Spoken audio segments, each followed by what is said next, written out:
এবং বর্তমান বিদ্যালয়ের ভারপ্রাপ্ত প্রধান শিক্ষক অরুণাভ চক্রবর্তী আছেন। আমি সজল রাজা, সাধারণ সম্পাদক চিরন্তনী। আমাদের জয়েন্ট সেক্রেটারি ফজলুল হক, আমাদের আরেকজন সেক্রেটারিয়েট বডির সদস্য বাপ্পাদিত্য দা, সৌম্য আপনাদের পরিচিত, এবং হিমাদ্রি সরকার। আমরা আপনাদেরকে আহ্বান জানিয়েছি চিরন্তনীর পক্ষ থেকে প্রাথমিক কথা বলার জন্য। আমি জয়েন্ট সেক্রেটারি ফজলুল কথা জানিয়ে যাচ্ছি। ইতিমধ্যে আপনাদেরকে আমরা একটা হ্যান্ড নোট দিয়েছি। আমরা এখানে যারা বসে আছি তারা প্রত্যেকেই আমাদের একটা পরিচয়।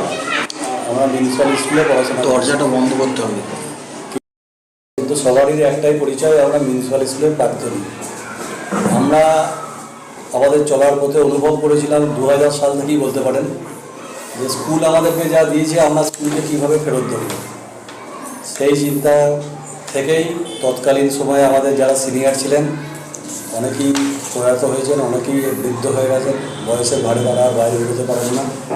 তার মধ্যে উল্লেখযোগ্য হলো শ্যামাপ্রসাদ বন্দ্যোপাধ্যায়, যিনি সদ্য প্রয়াত হয়েছেন। আমাদের স্কুলের শিক্ষকও ছিলেন প্রশান্ত বন্দ্যোপাধ্যায়, অশোক সামন্ত, এরকম বহু মানুষ যারা সেই সময় আমাদেরকে উৎসাহিত করেছিলেন এই কাজটা করার জন্য। 2002 সাল থেকে আমরা চিরন্তনীর কাজকর্ম শুরু করি। দেখতে দেখতে আমরা আজকে 23 বছর অতিক্রম করলাম। এই সময়ের মধ্যে দিয়ে আমরা প্রত্যেক বছরই আমাদের ছাত্রদেরকে নিয়ে পুনরুজ্জীবন উৎসব করি, এবং এই পুনরুজ্জীবন উৎসবে দেশ বিদেশ থেকে আমাদের যারা প্রাক্তন ছাত্র, আমাদের শহরের বাইরে যারাই খবর পান তারা নানানভাবে আমাদের অনুষ্ঠানের সাথে যুক্ত হওয়ার চেষ্টা করেন। এছাড়াও আমরা প্রতি বছরই ধারাবাহিকভাবে কিছু কর্মকাণ্ড নিই, যেটা মূলত আমাদের স্কুলকেই ঘিরে।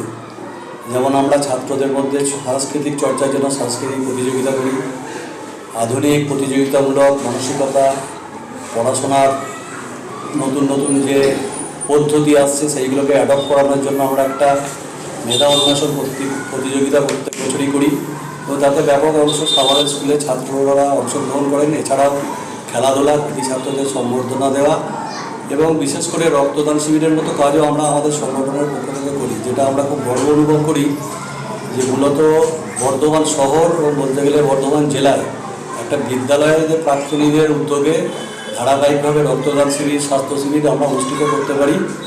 আপনাদের সহযোগিতা, আমাদের প্রাক্তন ছাত্রদের সহযোগিতা এবং আমাদের নাগরিকদের সহযোগিতা, এবং সর্বোপরি স্কুল এবং স্কুলের সাথে যুক্ত শিক্ষক মহাশয়, স্কুলের পরিচালক মণ্ডলী, তাদের প্রত্যেকের উপস্থিতির মধ্যে দিয়ে এবং সাহায্য সহযোগিতা নিয়ে সারা বছর ধরে আমরা নিজেদেরকে বিদ্যালয়ের সাথে, বিদ্যালয়ের কর্মকাণ্ডের সাথে যুক্ত থাকার চেষ্টা করি। এই নিরিখেই 2025 সালের 11 এবং 12 জানুয়ারি আমাদের 23তম পুনর্মিলন উৎসব অনুষ্ঠিত হচ্ছে। এই উৎসবের আঙ্গিক হিসাবে আজকে আমরা একটা পদযাত্রার আয়োজন করেছি। আর কিছুক্ষণ পরেই আমরা আমাদের পদযাত্রা শুরু করব, এবং আগামীকাল সারাদিন আমাদের প্রাক্তনীরা আসবেন। আমাদের সাংস্কৃতিক অনুষ্ঠান, খাওয়া দাওয়া, নিজেদের মধ্যে আলাপ আলোচনা, স্মৃতি রোমন্থন সব কাজটাই আমরা করব। প্রাথমিকভাবে আমি আপনাদের কাছে চিরন্তনীর এই বক্তব্য রাখলাম। আমাদের সভাপতি এবং সাধারণ সম্পাদক আছেন, তারা পরবর্তীকালে আমার যদি কোনো অংশ বাদ যায় যোগ করবেন। বেরিয়ে কোন কোন এলাকা পরিক্রমা করবে? পদযাত্রা আমাদের স্কুল থেকে বের হবে। স্কুল থেকে বের হয়ে জিটি রোড হয়ে, ভলদিঘি পেট্রোল পাম্প হয়ে, রাধানগর হয়ে, পর্যটন গেট হয়ে স্কুলে ফিরবে।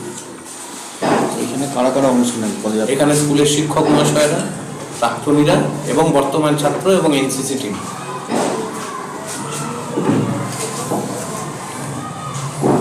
আগামীকালকে কী অনুষ্ঠান হচ্ছে কি? আগামীকাল আমাদের মূলত পুনর্মিলন উৎসব। এখানে প্যানেল ডিসকাশন আছে। বিভিন্ন আমাদের কী ছাত্ররা আসবে, তারা বিভিন্ন জায়গায় প্রতিষ্ঠিত এবং অনেকেই আছেন যারা বলা যেতে পারে স্বনামধন্য। সেই ধরনের ছাত্ররা, প্রাক্তন ছাত্ররা কাল আসবে। কালকে আমরা স্কুলের যে প্রতিযোগিতাগুলো করেছিলাম, ট্যালেন্ট সার্চ এক্সামিনেশন, মেধা অন্বেষণ, কালচারাল কম্পিটিশন, ক্রীড়ার প্রতিযোগিতা করা হয়েছিল, এইগুলোর পুরস্কার বিতরণ করা হবে বর্তমান ছাত্রদের উৎসাহিত করার জন্য। এর সাথে বিভিন্ন সম্বর্ধনা আছে। বিভিন্ন শিক্ষক যারা আমাদের স্কুলকে আগামী দিনের কারিগর তৈরি করায় সাহায্য করেছেন, তাদের প্রত্যেককে আমরা সম্মানিত করব।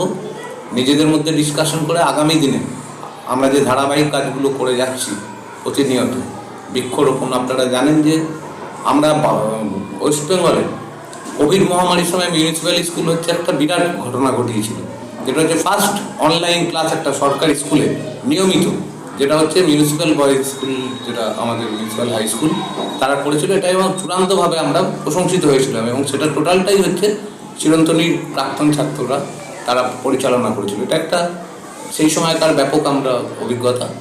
এছাড়া বৃক্ষরোপণ এবং এই বিদ্যালয়ের ছাদ দিয়ে যখন জল পড়তো একটা সময়, সরকারি স্কুল আপনারা জানেন 125 বছর পেরিয়ে গেছে 2008 সালে, আর কিছুদিন বাদে স্কুলের 150 বছর পূর্তি হবে। আমরা চিরন্তনীর তরফ থেকে স্কুলের টোটাল ছাদটাকে আমরা রিপেয়ার করে দিয়ে প্রাক্তন ছাত্রদের ডোনেশনে করেছি। এছাড়াও করোনার সময় অক্সিজেন সিলিন্ডার পৌঁছে দেওয়া, বাড়ি বাড়ি যাওয়া, এই সমস্ত বিষয়টা আমরা রেখেছি। এবং স্কুলের যারা অশিক্ষক কর্মচারী বা যারা ক্যাজুয়াল কর্মচারী তাদেরকে এবং গরিব ছাত্রছাত্রী বেছে নিই, তাদেরকে করোনার সময় আমরা বই, স্কুল ড্রেস এবং রেশন দিয়েছি আমরা চিরন্তনীর পক্ষ থেকে। এই সমস্ত কাজগুলো আমরা করেছি। স্কুল কর্তৃপক্ষের আমরা সহযোগিতা সর্বক্ষেত্রে পেয়েছি। এরপরে আমাদের যেটা আছে প্ল্যানিংয়ের মধ্যে, আগামী দিনের প্ল্যানিংয়ের মধ্যে, সেটা হচ্ছে দুটি বিষয় এখন খুব ভাবাচ্ছে।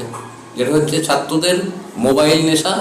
আপনারা জানেন কিছুদিন আগে কিছু দুঃখজনক এই ধরনের বাচ্চা মারা গেছে, এবং একটা অস্তিত্বের সংকট 10 বা 12-এ পড়ার পর তাদের মানসিকতার যে বিকাশ, সেই বিকাশের ক্ষেত্রে একটা বাধা হয়ে গেল।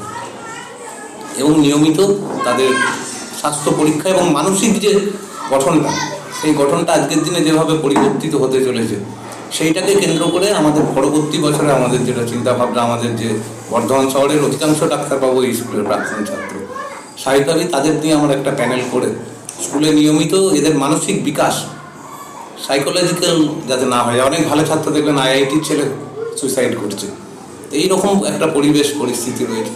সেই পরিস্থিতি থেকে বাঁচানোর জন্যে আমরা পরবর্তীকালে এই ধরনের একটা উদ্যোগ নেবার কথা হয়েছে।